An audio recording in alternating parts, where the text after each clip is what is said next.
ദൈവനാമം വാഴ്ത്തപ്പെടുമ്പോഴാകട്ടെ. ദൈവത്തിൻ്റെ കൃപയാൽ തെസ്സലോനിക്കർക്ക് എഴുതിയ 1-ാം ലേഖനം എന്ന വിഷയത്തിൻ്റെ 4-ാമത്തെ സെക്ഷനിൽ പ്രവേശിക്കാനായിട്ട് ദൈവമേ സഹായിച്ചത് ഓർത്ത് ഞാൻ ദൈവത്തെ സ്തുതിക്കുന്നു, സ്തോത്രം ചെയ്യുന്നു. നിങ്ങൾക്ക് എല്ലാവർക്കും കർത്താവായ യേശുവിൻ്റെ നാമത്തിൽ സ്നേഹവും വന്ദനവും അറിയിക്കുകയാണ്. നിങ്ങൾ നൽകുന്ന പ്രോത്സാഹനത്തിന്, പ്രാർത്ഥനയുടെ പിൻബലത്തിനായി നന്ദി പറയുന്നു. ഇത് നിങ്ങളെല്ലാവരെയും ധാരാളമായി അനുഗ്രഹിക്കുമാറാകട്ടെ. നാം കഴിഞ്ഞ സെക്ഷനിൽ 5-ാം അധ്യായത്തിൻ്റെ 9-ാമത്തെ വാക്യം വരെ നമ്മൾ ധ്യാനിച്ചുകൊണ്ടിരിക്കുകയായിരുന്നു.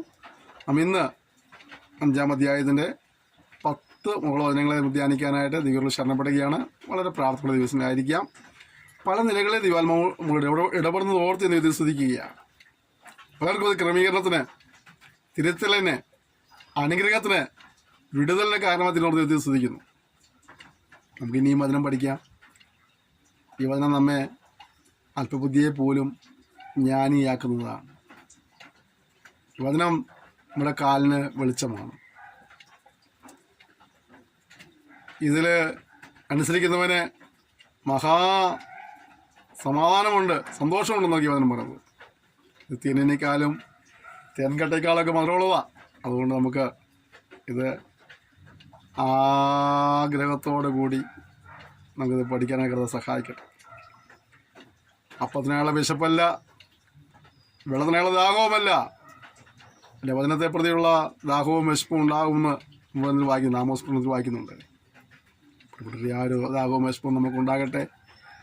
സ്ഥലത്തിൽ വചനം പഠിച്ച് കർത്തനെ കൊള്ളാവുന്നവരായി പ്രസാദം ലഭിച്ച് അനുഗ്രഹം പ്രാപിച്ച് ഒരു രാജ്യത്തിൽ കാണപ്പെടുവാനായിട്ട് കർത്താവ് സഹായിക്കട്ടെ.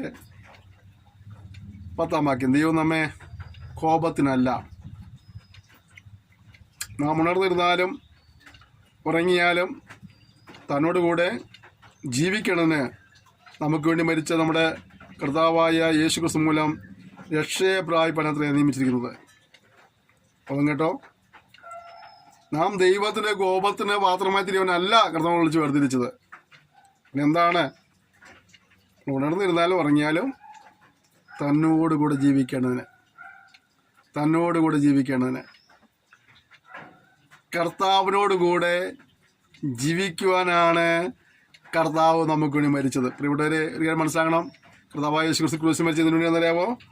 ഒരു കാര്യം ഇതാണ്, നമുക്ക് വേണ്ടി തന്നോടുകൂടെ ജീവിക്കേണ്ടതിന് നമുക്ക് വേണ്ടി മരിച്ച കർത്താവായ യേശു ക്രിസ്തു.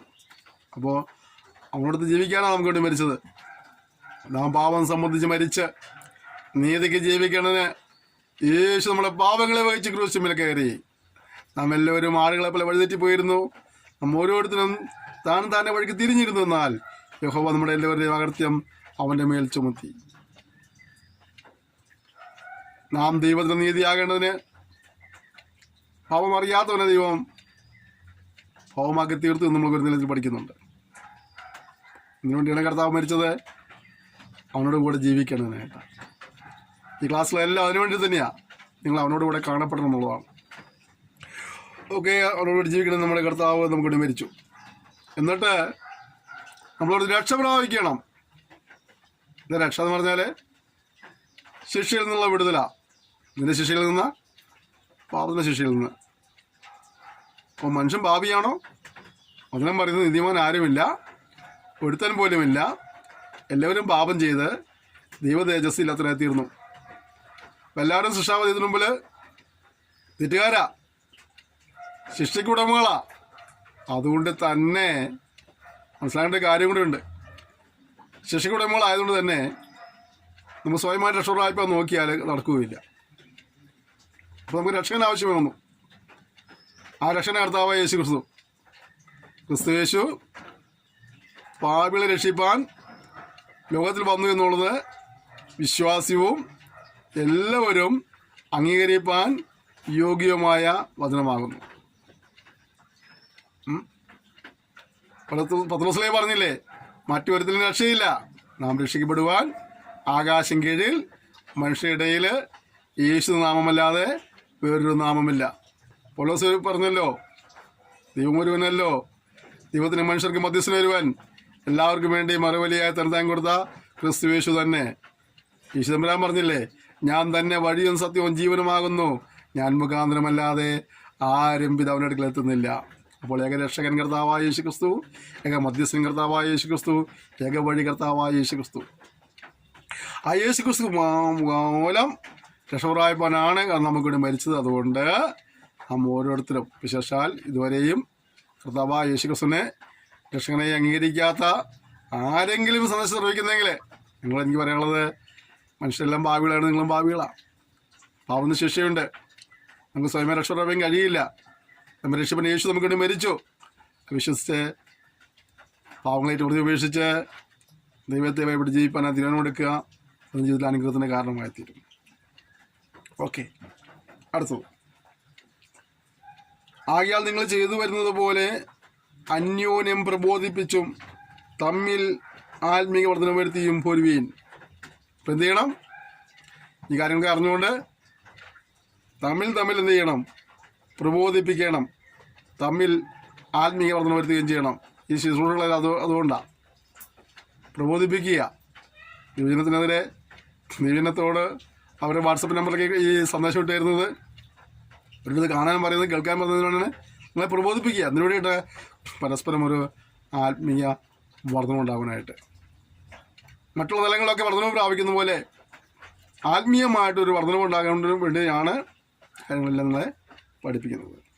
ഓക്കെ, ഉത്തരവാദിത്തമാണ്. തമ്മിൽ പ്രബോധിപ്പിക്കുക എന്നുള്ളത് ഉത്തരവാദിത്തമാണ്. തമ്മിൽ ആത്മീയ വർധന വരുത്തുക എന്നുള്ളത് നമ്മുടെ ഉത്തരവാദിത്തമാണ്. അത് നാം ചെയ്തിട്ട് പിന്നെ ആര് ചെയ്യും? ഇവിടെ നമ്മൾ ചെയ്യുകയാണ്. ഓക്കെ, നിങ്ങളും ചെയ്യണം. നിങ്ങൾ കാണുന്ന കണ്ടുപിടുത്തങ്ങളെ പ്രബോധിപ്പിക്കുകയും അവർക്ക് ആത്മീയ വർധന വരുത്താനായിട്ട് നിങ്ങൾ ഉത്സാഹിക്കുകയും ചെയ്യണം.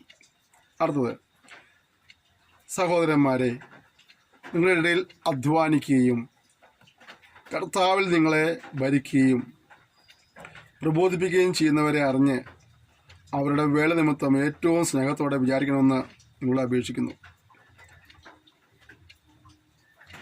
നമ്മളവരും പഠിക്കുന്നതൊക്കെ നല്ല കാര്യമാണ്. മനസ്സിലാക്കേണ്ട കാര്യമുണ്ട്. നമ്മുടെ ഇടയിൽ കർത്താവിൽ വരുന്ന ഒരുപാട് ദൈവദാസിദാസന്മാരുണ്ട്.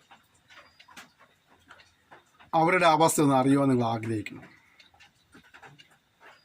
നിങ്ങൾ കഞ്ഞി കുടിച്ചാണ് കിടക്കുന്നതെന്ന് നിങ്ങൾ അന്വേഷിക്കണം. നമ്മൾ കാണുമ്പോൾ കർത്താവ് ആനും വെള്ളഷർട്ട് വരുമ്പോൾ ചിലപ്പോൾ അതുങ്ങൾ ആ ഒരു മനുഷ്യർട്ടേ ഉണ്ടാവുള്ളൂ അവർക്ക്. ഈ സത്യങ്ങൾ അറിയുന്നവരെങ്കിലും മനസ്സിലാക്കുന്ന കാര്യം. നാട്ടിലുള്ളവർ ദൈവത്തെക്കുറിച്ച് അറിയാത്തവർ, അല്ലെങ്കിൽ കർത്താവിൻ്റെ വേലക്കാരെ കുറിച്ച് അറിയാത്തവരൊക്കെ ചിലപ്പോൾ അവർക്ക് ഒരുപാട് പണം വരുന്നുണ്ട്, അവിടെ നിന്നും പണം വരുന്നുണ്ട്, മാടാ കോടി എന്നൊക്കെ പറഞ്ഞാലും സത്യം അറിയുന്നവരെങ്കിലും മനസ്സിലാക്കണം. അവർക്ക് ചിലപ്പോൾ കഞ്ഞി കുടിച്ചാലേ കിടക്കണമെന്നുണ്ടാവുക. ഈ ഉള്ള പാൻറ്റും ഷർട്ടും തല്ലി കീറി ഇട്ടുകൊണ്ട് നടക്കുക അവർ. അവരെ കുറിച്ചൊന്ന് അറിയണം നിങ്ങൾ. അവർക്ക് എന്തെങ്കിലും ആവശ്യമുണ്ടോ? എങ്ങനെ ജീവിക്കുന്നത്? കഞ്ഞി കുടിക്കുന്നുണ്ടോ? വസ്ത്രമുണ്ടോ എന്ന് ചോദിക്കണം. പഠന സഹായം ചെയ്യണം. ചില അഭിമാനികളായ ദേവദാസന്മാരൊന്നും പറയില്ല. നിങ്ങൾ രണ്ടും കൽപ്പിച്ചിട്ട് 10 കിലോ അരിയും കുറച്ച് ഉപ്പും മുളകും പഞ്ചസാരയൊക്കെ മേടിച്ച് കൊണ്ട് കൊടുക്കണം. പാസ്റ്റർ ഇതേ കൂടി ഇരിക്കട്ടെ കൊണ്ട് കൊടുക്കണം. കുറച്ച് പച്ചക്കറിയോ കുറച്ച് ഉണക്കമീനോ കൊടുക്ക്. അല്ലെങ്കിൽ വല്ല പൈസ കിട്ടുന്ന സമയത്ത് നിങ്ങൾ ഡ്രസ്സിലൊക്കെ പോകുന്ന സമയത്ത് അവർക്ക് ഒരു പാൻറ്റും ഷർട്ടൊക്കെ തുണി എടുത്ത് കൊടുക്കുക. ഈ ആ പാവയുടെ കൊച്ചമ്മയ്ക്ക്, ആൻറ്റിക്ക്, അമ്മാമ്മയ്ക്ക് എന്തെങ്കിലും വിളിച്ചാൽ ആ പേര് പറഞ്ഞിട്ട് അവർക്കൊരു സാരിയോ ചുരിദാറോ ഒരു ധരിക്കുന്നത് എടുത്ത് കൊടുക്ക്. സ്കൂൾ തുറക്കുമ്പോൾ കുഞ്ഞുങ്ങൾക്ക് ഒരു ബാഗ് മേടിച്ച് കൊടുക്ക്. അത് യൂണിഫോം തുണി മേടിച്ച് കൊടുക്ക്. അല്ലെങ്കിൽ നോട്ട് ബുക്ക് മേടിച്ച് കൊടുക്ക്. നിങ്ങളുടെ ഇടയിൽ അവർ അധ്വാനിക്കുക. ഒരു ശുശ്രൂഷനെ സംബന്ധിച്ച് നമുക്കറിയാം. അതിൻ്റെ സ്വന്തം നാട് വിട്ടിട്ട് അദ്ദേഹം വരുന്നത്. അവിടെ സ്വന്തം ദേശം വിട്ടു, ബന്ധുക്കളെ വിട്ടു, അല്ലെങ്കിൽ മാതാപിതാക്കളെ പോലും വിട്ടിട്ടാണ് അവർ വേറെ ഏതോ അറിയപ്പെടാത്ത ദേശം നിന്ന് പ്രവർത്തിക്കുന്നത്. നാട്ടിൽ അവർക്ക് പരിചയക്കാരെ ആരും ഉണ്ടായിരിക്കില്ല. വരുമ്പോഴേ അവിടെ 3 കൊല്ലം 4 കൊല്ലം കഴിയുമ്പോഴും കുറച്ച് പേരെ പരിചയപ്പെട്ട് വരുന്നത്. അപ്പോൾ അവരുടെ അവസ്ഥ അറിഞ്ഞ് അവരെ സഹായിക്കാൻ ഉത്തരവാദിത്വം ആ സഭയിലെ വിശ്വാസികൾക്കാണ്, ദൈവമക്കൾക്കാണ്. വലിയ ഉത്തരവാദിത്വമുണ്ട്. നിങ്ങളുടെ ദൈവദാസൻ എങ്ങനെ ജീവിക്കുന്നത് നിങ്ങൾ അറിഞ്ഞിരിക്കണം. എഴുതുന്ന സഹായം ചെയ്തിരിക്കണം. ചെയ്യുന്നവരുണ്ട്, ഇല്ലെന്നും പറയുന്നില്ല. എങ്കിലും നമ്മൾ ഓർമ്മിപ്പിക്കുക, നിങ്ങൾക്ക് വേണ്ടി പ്രാർത്ഥിക്കുന്നവൻ, നിങ്ങൾക്ക് വേണ്ടി ഉപവസിക്കുന്നവൻ, നിങ്ങൾക്ക് വചനം പഠിപ്പിച്ചിരുന്നവൻ, അവനെങ്ങനെ ജീവിക്കുന്നു ചിന്തിക്കുവാൻ അന്വേഷിക്കുവാനുള്ള ഉത്തരവാദിത്വം നിങ്ങൾക്കുണ്ട്. ആ ഉത്തരവാദിത്തങ്ങൾ ഒരിക്കലും വഴിമാറിപ്പോകരുത്. നിങ്ങളെ സഹോദരങ്ങളുടെ ഇടയിൽ അധ്വാനിക്കുകയും കർത്താവ് നിങ്ങളെ ഭരിക്കുകയും പ്രബോധിപ്പിക്കുകയും ചെയ്യുന്നവരെ അറിഞ്ഞ് അവരുടെ വേല നിമിത്തം ഏറ്റവും സ്നേഹത്തോടെ വിചാരിക്കണമെന്ന് നിങ്ങളോട് അപേക്ഷിക്കുന്നു. ഒരാവശ്യങ്ങൾ മനസ്സിലാക്കിക്കൊണ്ട് സഹായിപ്പനായിട്ട് ചിലർ നമുക്കറിയാം, നമ്മൾ ദാസന്മാർ പലർക്കും സ്വന്തമായി വീടില്ലാത്തവരാ. നന്നേ ചെറുപ്രായത്തിൽ കർത്താവിലേക്ക് ഇറങ്ങിയവരുണ്ട്. 18 വയസ്സിൽ ഇറങ്ങിയവർ, 20 വയസ്സിൽ ഇറങ്ങി, 25 വയസ്സിൽ ഇറങ്ങിയവരൊക്കെ ഉണ്ട്. ഒരു പുരുഷായുസിന് ഏറിയ ഭാഗം കർത്താവിലേക്ക് വേണ്ടി സഭകളിൽ നിന്ന് സഭകളിലേക്കോ ദേശങ്ങളിലേക്ക് ഓടിയിടുന്ന അധ്വാനിച്ചവരാ. അവരുടെ ജീവിതത്തിൻ്റെ സായാഹ്ന സമയത്ത് അവരിൽ പലർക്കും കയറി കിടക്കുന്ന കൂര പോലും ഉണ്ടായിരിക്കുകയില്ല. കുഞ്ഞുങ്ങളെ പഠിപ്പിക്കണം, പെൺകുഞ്ഞുങ്ങളെ വിവാഹം കഴിച്ച് അയക്കണം, അവരുടെ വൃദ്ധരായ മാതാപിതാക്കളെ അവർക്ക് നോക്കണം. നമ്മളെപ്പോലുള്ള ഉത്തരവാദിത്തങ്ങളെല്ലാം അവർക്കും ഉണ്ട്. കർത്താവിന്റെ വേല നിമിത്തം പ്രദേശം വിട്ട്, മാതാപിതാക്കളെ വിട്ട്, പരിചയക്കാരെ വിട്ട്, ബന്ധുക്കളെ വിട്ട് നിങ്ങൾ ദേശം വന്നിരിക്കുമ്പോൾ നിങ്ങൾക്കൊരു വലിയ ഉത്തരവാദിത്തമുണ്ട്. അവരെ വിചാരിക്കുവാൻ, അവർക്ക് വേണ്ടി കരുതുവാൻ, നിങ്ങളുടെ സ്നേഹിക്കാനൊക്കെ ഒരു വലിയ ഉത്തരവാദിത്തം നിങ്ങൾക്കുണ്ട്. സാധാരണ തെറ്റുകൾക്ക് പോലും കുറ്റം പറഞ്ഞ് അവരെ മനസ്സ് പഠിപ്പിക്കാനല്ല, നിങ്ങൾക്ക് വേണ്ടിയാണ് അവർ ഉപവസിക്കുന്നത്, നിങ്ങൾക്ക് വേണ്ടിയാണ് അവർ പ്രാർത്ഥിക്കുന്നത്, നിങ്ങൾക്ക് വേണ്ടി അവരെ വചനം പഠിപ്പിക്കുന്നത്. അതുകൊണ്ട് അവരെ ആ നിലകളിൽ മാനിപ്പാനും സ്നേഹിപ്പാനും കരുതുവാനുള്ള ഉത്തരവാദിത്വം നിങ്ങളുടെ കാര്യം മറന്നു പോകരുത്.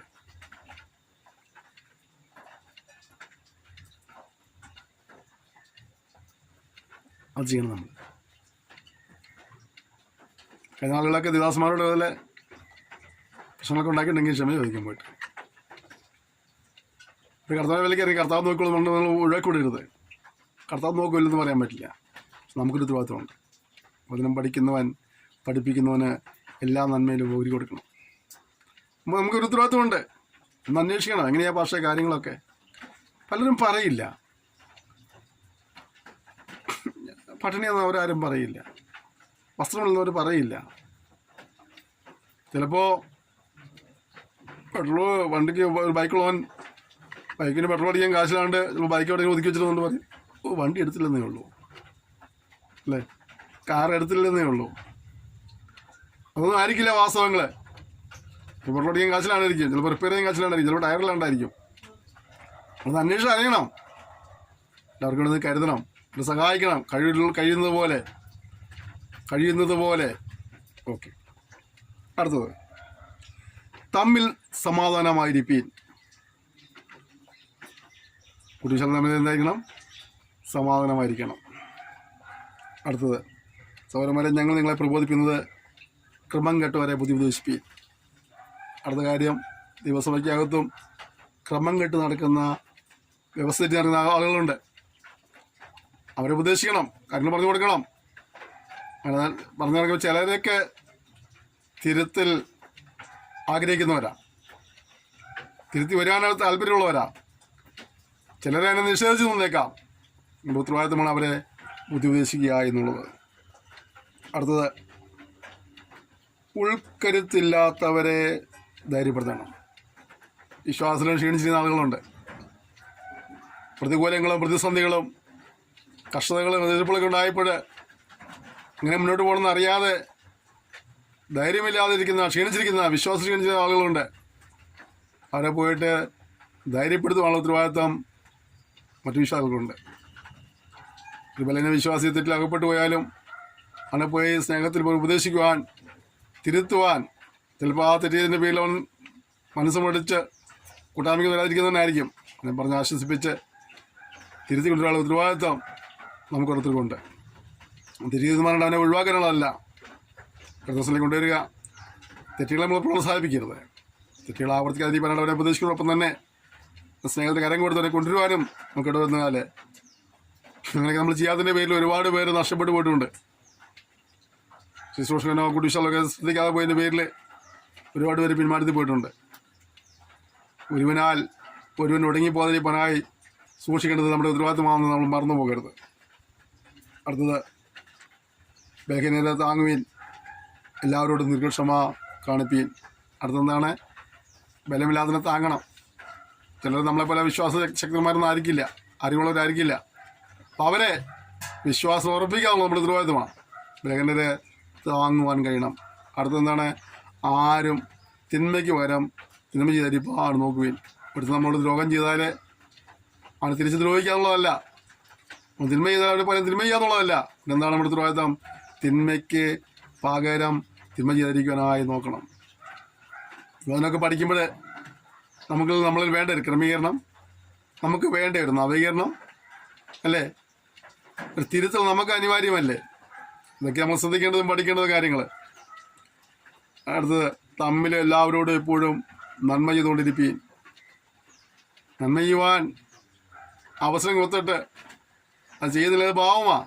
അതുകൊണ്ട് നന്മ ചെയ്യാനുള്ള ഉത്സാഹം നമുക്ക് ഉണ്ടാകണം. ഇവിടെ കഴിയുന്ന നന്മകളൊക്കെ ചെയ്തു കൊടുത്തുകൊണ്ടിരിക്കണം. എന്നതാ തെറ്റെന്തുവാ? നീ ബൈക്ക് കൊണ്ട് പോവുക, പുറകെ സീറ്റ് കാലി എടുക്കുക. ഇപ്പോൾ വേണമെങ്കിൽ മറ്റേ ഹെൽമെറ്റ് പ്രശ്നമുള്ളതുകൊണ്ട് ഇത്തിരി പ്രശ്നമുണ്ട്. എങ്കിലും കഴിയുമെങ്കിൽ ക്യാമറ ഒന്നും ഇല്ലാത്തതുകൊണ്ട് കയറിക്കൊണ്ട് പോകണത് കുഴപ്പമൊന്നും അല്ലേ. വണ്ടിയുടെ പുറകെ കയറ്റുമ്പോഴൊക്കെ സൂക്ഷിക്കണം. അത് ഞാൻ പറയാം. ഒരുപാട് ഉടായപ്പോൾ ഇതൊക്കെ പ്രവർത്തിച്ച് വന്നിട്ട് നമ്മുടെ വണ്ടി കൈ കാണിക്കും. അവൻ കിട്ടിയ സമയത്ത് പോലീസ് പിടിച്ചു കഴിഞ്ഞാൽ ചിലപ്പോൾ അവൻ ചെയ്ത് ഉടായപ്പോൾ നമ്മുടെ സമാധാനം പറഞ്ഞു വരും. അങ്ങനെയുണ്ട് ഇപ്പോഴത്തെ കാലത്ത്. കഴിയുന്ന ഉപകാരം ചെയ്യാനുള്ള ശ്രമിക്കാമെന്ന് ഞാൻ പറഞ്ഞിട്ട് അർത്ഥം. അടുത്തത്, എപ്പോഴും സന്തോഷിപ്പിക്കും. ചിലരുടെ മുഖത്ത് എപ്പോൾ നോക്കിയാലും കടലിൽ കുത്തിയ പോലെ ഇരിക്കുക അല്ലേ. ചിലരെ എപ്പോഴും ചിരിച്ചുകൊണ്ടിരിക്കും. നീ ചിരിക്കുന്ന നല്ല കാര്യമാണ് ഞാൻ പറഞ്ഞത്. കാണിക്കണം, അങ്ങനെ ഇരിക്കണേക്കാൾ നല്ലതല്ലേ ചിരിച്ച് കാണിക്കണം അല്ലേ. എപ്പോഴും സന്തോഷത്തോടെ ഇരിക്കുക അല്ലേ. കഷ്ടങ്ങളും പ്രയാസങ്ങളും പ്രതികൂലമൊക്കെ ഉണ്ടെന്നേ പൗലോസ് എഴുതുമ്പോൾ എവിടെ കിടക്കുക? അന്ന് പൗലോസ് പറയില്ലേ, എന്ത് ചെയ്യണം? സന്തോഷത്തോടെ ഇരിക്കണം, സന്തോഷത്തോടെ ഇരിക്കണം. അടുത്തത്, ഇടപെടാതെ പ്രാർത്ഥിപ്പിക്കും. ഒരു പ്രാർത്ഥന മനോഭാവം നമുക്ക് ഉണ്ടാകണം. നമ്മുടെ ആവശ്യങ്ങൾ കാണുമ്പോൾ കർത്താവ് പറയുന്നു, നമ്മുടെ സഹായശക്തനാണ്. അപ്പോൾ തന്നെ നാം നമ്മുടെ ആവശ്യങ്ങളെ നമ്മുടെ പിതാവിനോട് പറയുവാൻ മടി കാണിക്കുന്നവരായി തീരരുത്. ഓക്കെ, ഇടപെടാതെ പ്രാർത്ഥിക്കുക. എല്ലാറ്റിനും സ്വതന്ത്രം ജീവി.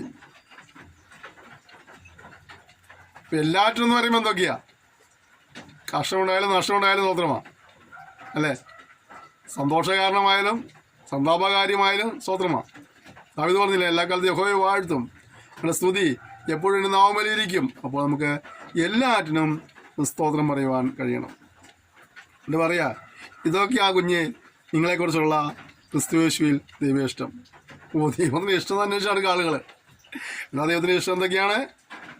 തിന്മയ്ക്ക് പകരം തിന്മ ചെയ്യാതിരിക്കണം, തമ്മിലെല്ലാവരുടെ സമാധാനം എപ്പോഴും നന്മ ചെയ്തുകൊണ്ടിരിക്കണം, എപ്പോഴും സന്തോഷിക്കണം, ഇടപെടാതെ പ്രാർത്ഥിക്കണം, എല്ലാത്തിനും സ്തോത്രം ചെയ്യണം അല്ലേ. നമ്മൾ നേരത്തെ വായിച്ച പോലെ തമ്മിൽ സമാധാനമായിരിക്കണം, ശ്രമം കെട്ടവരെ പ്രബോധിപ്പിക്കണം, ബുദ്ധിപദേശിക്കണം, ഉൾക്കരുത്തില്ലാത്തവരെ ധൈര്യപ്പെടുത്തണം, ലഹരികളെ താങ്ങണം, ദീർഘക്ഷമ കാണിക്കണം.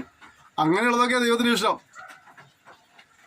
ദൈവത്തിൻ്റെ ഇഷ്ടം മനസ്സിലാക്കി ജീവിതത്തെ ക്രമീകരിച്ച് അങ്ങനെ പ്രാപിക്കേണ്ടവരായതുകൊണ്ട് പറയും അതൊക്കെ ദൈവത്തിന് ഇഷ്ടം. ഇതൊക്കെ മനസ്സിലാക്കി ചെയ്യണം. ഓക്കെ, ആത്മാവിനെ കെടുക്കരുത്, പ്രവചനം തുച്ഛീകരിക്കരുത്. ഈ ആത്മാവിനെ കെടുക്കരുത്. ദൈവാത്മാവ് നമ്മെ ഒരു ഗൈഡൻസ് നൽകുന്നതനുസരിച്ച് മുന്നോട്ട് പോയി വരണം. ആത്മാവിനെ മറുതലിച്ച് പോകരുത്. പിന്നെന്താണ്? പ്രവചനം തുച്ഛീകരിക്കരുത്. ഇന്നത്തെ കാലത്തെ എല്ലാ പ്രവചനങ്ങളെയും ഞാൻ പറയുന്നില്ല. എല്ലാ പ്രവാചകന്മാരും പറയില്ല. എല്ലാവരും പറയുന്നത് പ്രവചനമൊന്നും ഞാൻ പറയാറില്ല. പക്ഷെ ഒരു കാര്യമുണ്ട്, ദിവാൽമസ്തിയാൽ കൃത്യമായി പ്രവചിക്കുന്ന പ്രവാചകന്മാരുണ്ട്.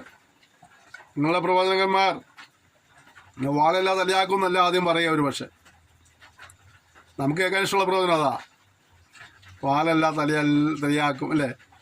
അത് കേൾക്കാനാണ് ഇഷ്ടം. പക്ഷേ അതിനേക്കാൾ അപ്പുറമായിട്ട് ഇതിൻ്റെ ക്രമീകരണങ്ങളെക്കുറിച്ച് പറയുന്ന പ്രവാചകന്മാരുണ്ട്. നമുക്കതിനുള്ള പ്രവാചകന്മാരെ പിന്നെ വിളിക്കത്തുമില്ല. അപ്പോൾ യഥാർത്ഥമായ ദൈവാത്മാവിൽ പ്രവചനം പറയുന്നവരെ തുച്ഛീകരിക്കരുത്. കേൾക്കുന്ന എല്ലാം പ്രവചനം പറഞ്ഞാൽ പറയും ഓടുകയും ചെയ്യരുത്. ചിലരെ ഇതൊരു ആദായ മാർഗമായിട്ട് ഉണർന്ന പ്രവാചകന്മാരുണ്ട്. ഏതൊരു നല്ല വസ്തുവിനും ഡ്യൂപ്ലിക്കേറ്റ് ഇറങ്ങുന്ന പോലെ പ്രവാചകന്മാരും പ്രവചന ശുശ്രൂഷയും അത് സമൂഹത്തിൽ അംഗീകരിക്കപ്പെടുന്നു, മാന്യതയുണ്ട് നിങ്ങൾ മനസ്സിലാക്കിയപ്പോൾ കുറേ കള്ളനാണയങ്ങൾ അതിനെ പുറകെ ഓടിയിട്ടുണ്ട്. അതുകൊണ്ട് വളരെ സൂക്ഷിക്കുക. ചില പ്രവാചകന്മാർ സഭയിൽ വന്നാൽ സഭ മുടിഞ്ഞിരിക്കും, ഇത് പ്രവാചകന്മാരെ കുടുംബം പൊടിഞ്ഞിരിക്കും. അതൊക്കെ കള്ളപ്രവാചകന്മാരെ കൂട്ടത്തിൽപ്പെട്ട ആളുകളാണ്. നല്ല പ്രവാചകന്മാരുണ്ട്. ഇന്നും ദൈവത്തിൻ്റെ സന്നിധിയിൽ നിന്ന് പ്രാർത്ഥിച്ച് പ്രാപിച്ച് ദൂത് വരുന്ന പ്രവാചകന്മാരുണ്ട്. വളരെ വ്യക്തമായ പ്രവചനം പ്രവാചകന്മാരുണ്ട്, ഇല്ലെന്ന് ഞാൻ പറയുന്നില്ല. പക്ഷെ അതേസമയം തന്നെ ഈ കൂട്ടത്തിലെ ഡ്യൂപ്ലിക്കേറ്റുകളെയും തിരിച്ചറിയുവാനായിട്ട് നാം കൃപ പ്രാപിച്ചിരുന്നില്ലെങ്കിൽ അവർ നമ്മളെ കൊണ്ടേ പോകത്തുള്ളൂ. ഓക്കെ, സകലവും ശോധന ചെയ്ത് നല്ലത് മുറുകെ പിടിക്കുക. ശോധന ചെയ്യുന്നല്ല അതിനെയും ഇത് ഏതാ ടൈപ്പ് എന്ന് മനസ്സിലാക്കണം. ഇത് നല്ലത് മാത്രം മുറുകെ പിടിച്ചോണം, ബാക്കിയൊക്കെ പറഞ്ഞു വിട്ടേക്കണം അല്ലേ. സകലവിധ ദോഷവും വിട്ടകൽ വരും എന്നും പറയുക. എന്ത് ചെയ്യണം? സകലവിധ ദോഷവും വിട്ടകലണം. ഏതൊക്കെ ദോഷം വിട്ടകലേണ്ടത്? സകലവിധ ദോഷവും.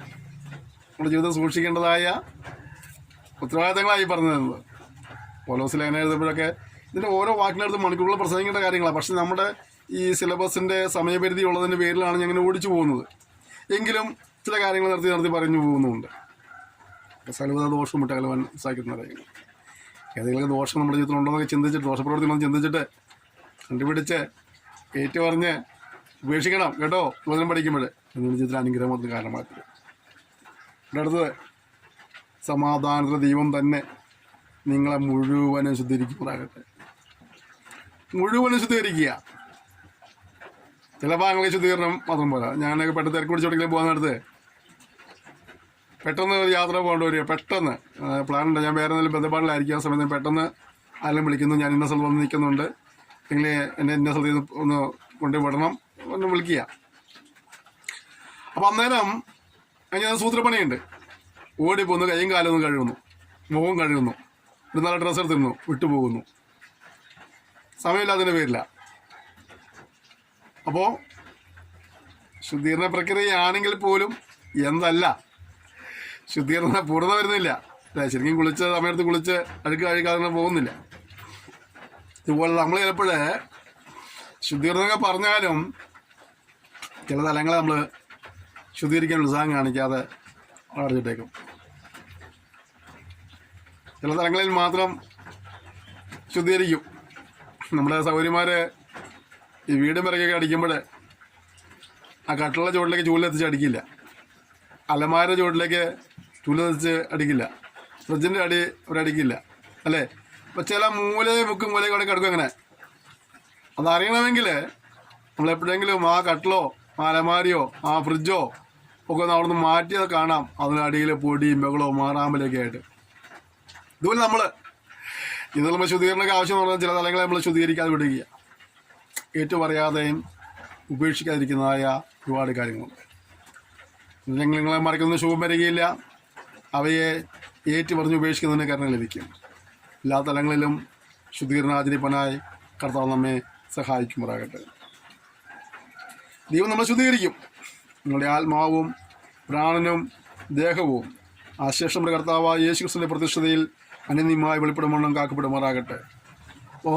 ആത്മാവും പ്രാണനും ദേഹവും ആശേഷം കർത്താവായ യേശുക്രിസ്തുവിന്റെ പ്രതിഷ്ഠതയിൽ അനന്യമായി വെളിപ്പെടുമെന്നും കാക്കപ്പെടുമാറാകട്ടെ. സമൂലമായ പരിവർത്തനം എല്ലാ തലങ്ങളിലും. നമ്മൾ ഇന്നത്തെ കേൾക്കുന്ന എല്ലാ തലങ്ങളിലും അനുഗ്രഹം, എല്ലാ തലങ്ങളിലും ഉയർച്ച നമ്മൾ കേൾക്കാറുണ്ട്. ഇപ്പോൾ നമുക്ക് സന്തോഷമുണ്ട്. നോ, എല്ലാ തലങ്ങളിലും ഒരു ശുദ്ധീകരണം, എല്ലാ തലങ്ങളിലും ഒരു ക്രമീകരണം, എല്ലാ തലങ്ങളിലും ഒരു ആത്മീയ വളർച്ച.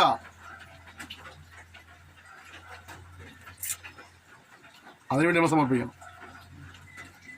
അതിനുവേണ്ടി നമ്മൾ ഒരുങ്ങേണ്ടത്, അതിനുവേണ്ടി നമ്മൾ സമയം കണ്ടെത്തുന്നത്. എല്ലാ തലങ്ങളിലും ഉയർച്ച, എല്ലാ തലങ്ങളിലും നന്മ, അതല്ല. ഇത് ക്രമീകരിക്കപ്പെടുമ്പോൾ അത് ശരിയായി വന്നോളും. എല്ലാ തലങ്ങളിലും ശുദ്ധീകരണം, അപ്പോൾ ഇവിടുന്ന് തന്നെ സംഭവിച്ചോളും. അതിനുവേണ്ടി നമ്മൾ സമർപ്പിക്കേണ്ടത്. ഈ പാഠം പഠിക്കുമ്പോൾ എവിടെയെങ്കിലുമൊക്കെ പരിശുദ്ധാത്മാവ് എന്തെങ്കിലുമൊക്കെ കുറവ് കാണിച്ചു തരുന്നുണ്ടെങ്കിൽ പ്രിയപ്പെട്ടവരെ, അല്ലെങ്കിൽ ക്രമീകരിക്കുവാനായിട്ട് ഈ പഠനം നമുക്ക് ഉപകരിക്കട്ടെ എന്ന് ആത്മാർത്ഥമായി ആഗ്രഹിക്കുന്നു, പ്രാർത്ഥിക്കുന്നു. നിങ്ങളെ വിളിക്കുന്നവൻ വിശ്വസ്തൻ. നിങ്ങൾ വിളിക്കുന്നത് വിശ്വസ്തനാകുന്നു, അവനത് നിവർത്തിക്കുന്നു. നിങ്ങളെ വിളിച്ചത് വിശ്വസ്തനായ ദൈവമാണ്. അത്രമേ വില ചെയ്യുന്നതിൻ്റെ കൂട്ടുവേലക്കാരെ, കൂട്ടു ശുശ്രൂഷകന്മാരെ, കൂട്ടു സഹോദരങ്ങളെ, മറ്റു പല മാർഗങ്ങളും വെടിഞ്ഞ് സത്യദൈവത്തെ മനസ്സിലാക്കി സത്യം അനുസരിച്ച് ഇറങ്ങി തിരിച്ച എൻ്റെ കൂടപ്പിറപ്പുകളെ, ക്രിസ്തുവിലെ എൻ്റെ സഹോദര സഹോദരന്മാരെ, മാതാപിതാക്കളെ, കുഞ്ഞുങ്ങളെ, നമ്മളെ വിളിച്ചൊരു വിശ്വസനാണ്. പക്ഷേ കൂട്ടക്കാർ നമ്മൾ വിട്ട് പോയി വന്നേക്കാം, കൂടപ്പിറപ്പ് നമ്മൾ ഉപേക്ഷിച്ച് വന്നേക്കാം, അപ്പനോ അമ്മയോ ഭാര്യയോ ഭർത്താവോ ഒക്കെ നമ്മൾ ഉപേക്ഷിച്ച് വന്നേക്കാം, മക്കൾ നമ്മൾ ഉപേക്ഷിച്ച് വന്നേക്കാം, അതുകൊണ്ട് ജോലി നഷ്ടപ്പെട്ടു വന്നേക്കാം, അധികാരികൾ നമുക്ക് എതിരായി വന്നേക്കാം. പക്ഷെ ഒരു കാര്യം ഓർക്കണം, വിളിച്ചൊരു വിശ്വസനാണ്. പിന്നെ ആരെല്ലാം ഉപേക്ഷിച്ച് പോയി എന്ന് ഓർത്ത് നീ അറിയേണ്ട ആവശ്യമൊന്നുമില്ല. ഇവിടെ ഉള്ളവരവനുണ്ടല്ലോ, അവനെ ഓർത്ത് സന്തോഷിക്കണം.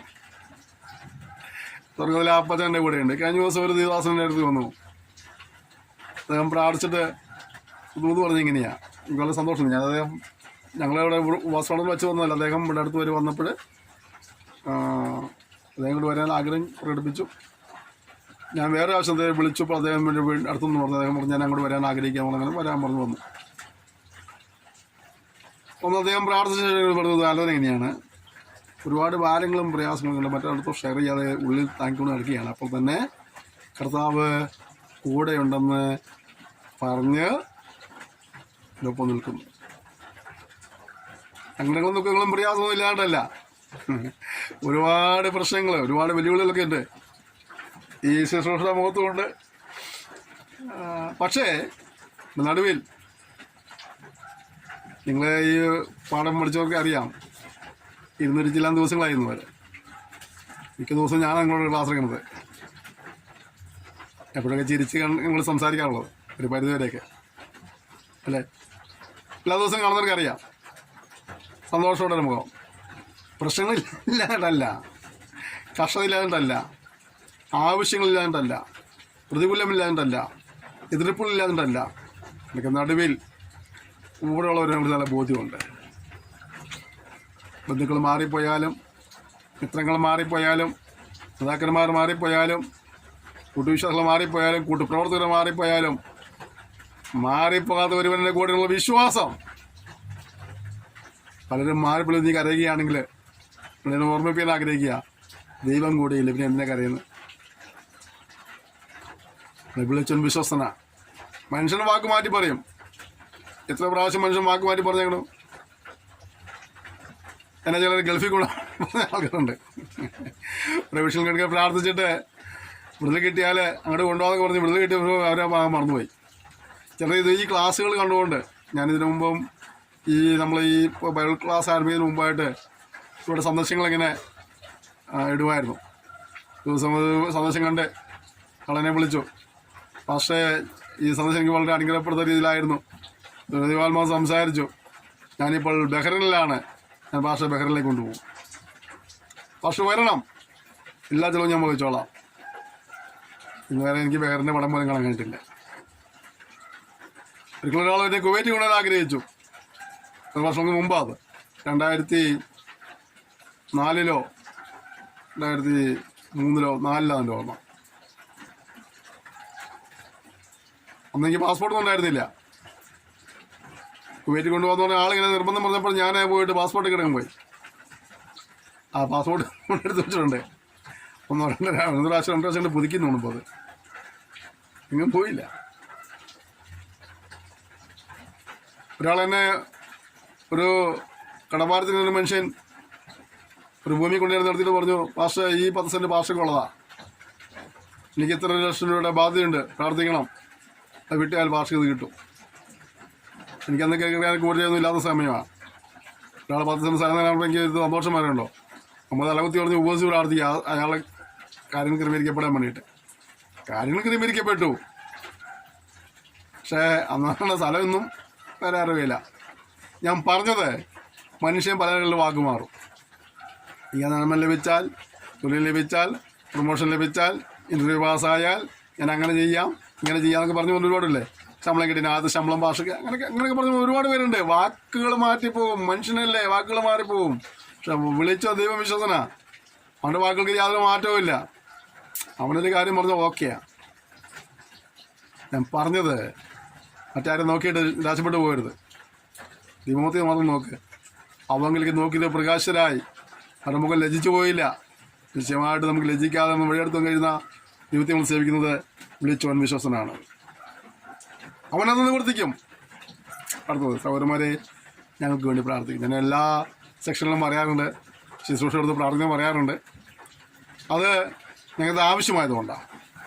പ്രിയപ്പെട്ടവരെ, ഒരുപാട് എന്താ പറയുക തടസ്സങ്ങളൊക്കെ ഉണ്ട് ഈ ശുശ്രൂഷ മുന്നോട്ട് കൊണ്ടുവരാനായിട്ട്. ഇത് ചെറിയ ശുശ്രൂഷയാണ്, പക്ഷേ എനിക്കൊരുപാട് യാത്രകൾ ചെയ്യേണ്ടി വരുന്നുണ്ട്. മറ്റു പല കാര്യങ്ങൾ. ഞാൻ ഉൾപ്പെടുന്ന പ്രസ്ഥാനത്തിൻ്റെ ജനറൽ കൗൺസിൽ മെമ്പറാണ്. ഞാൻ തെക്കേ ഇന്ത്യയിൽ നിന്നുള്ളതായ ഏകപ്രതിനിധിയാണ്. ഞാൻ ഒരുപാട് ഉത്തരവാദിത്തങ്ങൾ എനിക്ക് അതിനുള്ള ബന്ധത്തിലുണ്ട്. പിന്നെ കൺസ്യൂമർ മിനിസ്ട്രിയുള്ള ബന്ധത്തിൽ അതിൻ്റെ ഉത്തരവാദിത്തങ്ങളുണ്ട്. അപ്പം അങ്ങനെയൊക്കെ ഉള്ള സമയത്ത് ഇത് റെക്കോർഡ് ചെയ്യുക, സമയത്ത് റെക്കോർഡ് ചെയ്യുക എന്നുള്ളത്, റെക്കോർഡ് ചെയ്യുന്ന സാധനം എഡിറ്റ് ചെയ്യുക എന്നുള്ളത് എനിക്ക് വലിയ ഉത്തരവാദിത്തമുള്ള കാര്യങ്ങളാണ്. നമ്മളതിലെ കൂടെ ഉണ്ടായിരുന്ന ദിവസന്മാർ അവരുടെ ബന്ധപ്പാടുകളുള്ള അവർക്ക് സമയത്ത് വരാൻ കഴിയാതിരിക്കുമ്പോൾ അവരുടെ വിഷയങ്ങൾ ഞാൻ എടുക്കേണ്ടി വരികയാണ്. അപ്പം എൻ്റെ അധ്വാനപരം കൂടുകയാണ്. അപ്പം അങ്ങനെയൊക്കെ വരുമ്പോൾ പലപ്പോഴും എങ്ങനെ മുന്നോട്ട് കൊണ്ടുപോകുന്ന ചിന്തിച്ച സമയം കൊണ്ടായിരുന്നു. കൃപയാൽ ഈ സെക്ഷൻ വരെയും റെക്കോർഡ് ചെയ്യാൻ കർത്താവ് സഹായിച്ചു, എഡിറ്റ് ചെയ്യാൻ കർത്താവ് സഹായിച്ചു. നാളുകളിൽ കർത്താവ് സഹായം വിശ്വസിക്കുക, വിശ്വസനായ ദൈവമാണ്. നിങ്ങൾ പ്രാർത്ഥിക്കണം, ശുശ്രൂഷ എടുത്ത് പ്രാർത്ഥിക്കണം. ശരീരത്തിൽ എഞ്ചിന് അല്പം തകരാറൊക്കെ ഉണ്ട്. അതുകൊണ്ട് ഇങ്ങനെ ഒരുപാട് സമയം പ്രസംഗിക്കുന്നതൊക്കെയാണ്, പ്രസംഗിക്കാൻ പാടില്ല എന്നൊക്കെയാണ്, എഞ്ചിൻ മണങ്ങുകയൊക്കെ ചെയ്യും. പക്ഷേ നിങ്ങളുടെയൊക്കെ പ്രാർത്ഥന കൊണ്ട് കർത്താവിനെ കൃപയാൽ എത്രത്തോളം നീണ്ടുപോകാൻ കർത്താവ് സഹായിച്ചു. എൻ്റെ ആഗ്രഹമാണ് ഇങ്ങനെ വെളിപ്പാട് എത്തിയതിനു ശേഷം പഴയ നിയമത്തിന് കുറേ വിഷയങ്ങളൊക്കെ എടുക്കണമെന്നുള്ളത്. എൻ്റെ സ്വപ്നമാണ്, എൻ്റെ ഒരു ആഗ്രഹമാണ്, ലക്ഷ്യമാണ്. അത്ര പൂർത്തീകരിക്കാൻ കഴിഞ്ഞാൽ എനിക്കറിയില്ല. നിങ്ങൾ ഞാൻ ഉത്സാഹിക്കാൻ ഞാൻ തയ്യാറാണ്. നിങ്ങൾ എന്നെ അടുത്ത് പ്രാർത്ഥിക്കണം. എല്ലാ കാര്യം ക്രമീകരിക്കപ്പെടണം. ഞാൻ പറഞ്ഞല്ലോ, നമ്മളൊരു മൊബൈലിലാണ് സംഭവം ചെയ്യുന്നത്. പിന്നെ റെക്കോർഡിങ് എഡിറ്റിംഗ് ഈ മൊബൈലില്ല.